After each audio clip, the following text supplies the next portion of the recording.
দৈনন্দিন জীবনে আমরা কত পড়াশোনাই তো করি। কেউ পড়ি ডিগ্রি অর্জনের জন্য, কেউ পড়ি ভালো চাকরি পাওয়ার জন্য, কেউ পড়ি উন্নত জীবনের আশায়, কেউ পড়ি খবরের কাগজ, আবার কেউ বা পড়ি সামাজিক যোগাযোগ মাধ্যমে নানান তথ্য। কিন্তু এত সব পড়াশোনার মাঝেও যে পড়াটি অধিকাংশ সময় উপেক্ষিত ও অবহেলিত থেকে যায় তা হলো নিজেকে নিয়ে পড়াশোনা। আরবিতে একে বলে আল মুতালাআতুল ইসলাহিয়া, অর্থাৎ আত্মসংশোধনমূলক অধ্যয়ন। এই অধ্যয়নকে বলা হয় গিযাউন লিল আকলি ওয়া দাওয়াউন লিল কলব, মস্তিষ্কের খাদ্য এবং হৃদয়ের ঔষধ, এবং সুল্লামুন লিল ইরতিকা ফি মাদারিজিল ঈমান ওয়াল খুলুক, অর্থাৎ ঈমান ও চরিত্র উন্নয়নের সিঁড়ি। এই অধ্যয়ন মানুষকে তার নিজের দিকে ফিরে তাকাতে শেখায়, নিজের ভুল ত্রুটি উপলব্ধি করতে সাহায্য করে। কারণ আমরা স্বভাবগতভাবেই ভুল করি এবং প্রতিনিয়ত শিখি। জীবনের পথ চলায় অনেক সময় আমরা অসচেতনতায়, অজ্ঞতায় বা আবেগে নানা ভুল করে ফেলি। কিন্তু এই ভুলগুলো শুধরানোর মধ্যেই নিহিত আছে আত্ম উন্নয়নের পথ। আর আত্মসংশোধনমূলক অধ্যয়ন হলো সেই প্রক্রিয়া যার মাধ্যমে আমরা নিজেদের ভুল নিজেই চিহ্নিত করে তা সংশোধন করার জন্য সচেষ্ট হতে পারি এবং নৈতিক ভাবে আরো পরিপূর্ণ ও দায়িত্ববান মানুষে পরিণত হতে পারি। আত্মসংশোধনমূলক অধ্যয়ন আমরা কয়েকটি ধাপে করতে পারি।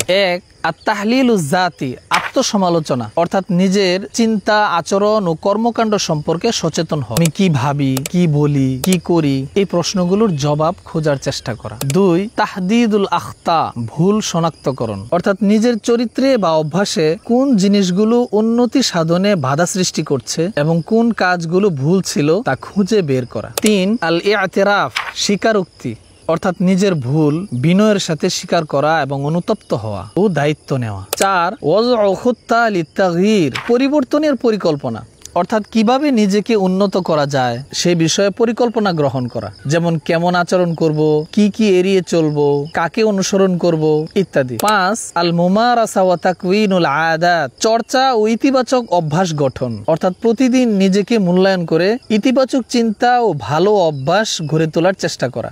আত্মসংশোধনমূলক অধ্যয়নের বইয়ের তালিকা অত্যন্ত বিস্তৃত। তার মধ্যে সবার আগে সবচেয়ে গুরুত্বপূর্ণ হলো এক, আল কুরআনুল কারীম ওয়া তাফসীরুহু, পবিত্র কোরআন এবং তার তাফসীর। কোরআনুল কারীম হচ্ছে মানব সভ্যতার আত্মশুদ্ধির সর্বোচ্চ উৎস। এর আয়াত সমূহে চিন্তা ভাবনা বা তাদাব্বুরের মাধ্যমে হৃদয়কে নির্মল করে, অন্তরকে আলোকিত করে। নির্ভরযোগ্য তাফসীর গ্রন্থ অধ্যয়ন করে কোরআনের বাস্তব দিক বুঝে আমরা আত্মসংশোধনের পথে অগ্রসর হতে পারি। দুই, সিরাতুন নবী সাল্লাল্লাহু আলাইহি ওয়াসাল্লাম ওয়া সিয়ারুস সালাফিস সালেহ, নবী সাল্লাল্লাহু আলাইহি ওয়াসাল্লামের জীবন চরিত এবং মনীষীদের জীবন চরিত।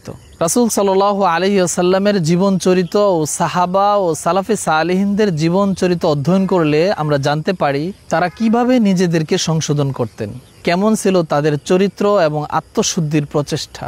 সিরাত বিষয়ে আমরা কয়েকটি কিতাব অধ্যয়ন করতে পারি, যেমন হযরত আবুল হাসান আলী নদভী রহমতুল্লাহি আলাই লিখিত নবী রহমত এবং হযরত মাওলানা ইদ্রিস কান্দলবী রহমতুল্লাহি আলাই লিখিত সিরাতে মুস্তাফা সাল্লাল্লাহু আলাইহি ওয়াসাল্লাম, ডক্টর আব্দুল হাই আরিফি রহমতুল্লাহি আলাই লিখিত উসওয়ায়ে রাসূল আকরাম এবং শেখ সালেহ আহমদ আশ-শামী রহমতুল্লাহি আলাই লিখিত মিন মাঈনিশ শামাইল। সাহাবী ও সালাফদের জীবনী বিষয়ে আমরা কয়েকটি গ্রন্থ অধ্যয়ন করতে পারি, যেমন হযরত ইদ্রিস কান্দলবী রহমতুল্লাহি আলাই রচিত হায়াতুস সাহাবা, ইমাম শামসুদ্দিন আয-যাহাবী রহমতুল্লাহি আলাই রচিত সিয়ারু আ'লামিন নুবালা, শেখ আব্দুল আজিজ ও বাহাউদ্দিন ওকাইল রচিত আইনা নাহনু মিন আখলাকিস সালাফ। তিন, কিতাবুর রিকাক ওয়া তাজকিয়াতুন নফস, রিকাক ও তাজকিয়ার বইসমূহ।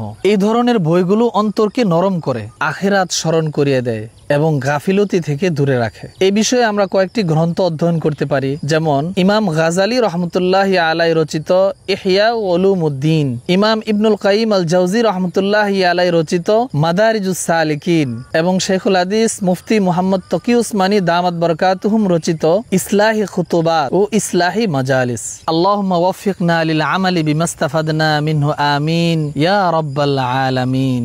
আল্লাহ তাআলা আমাদেরকে বুঝার এবং আমল করার তৌফিক দান করুক, আমিন।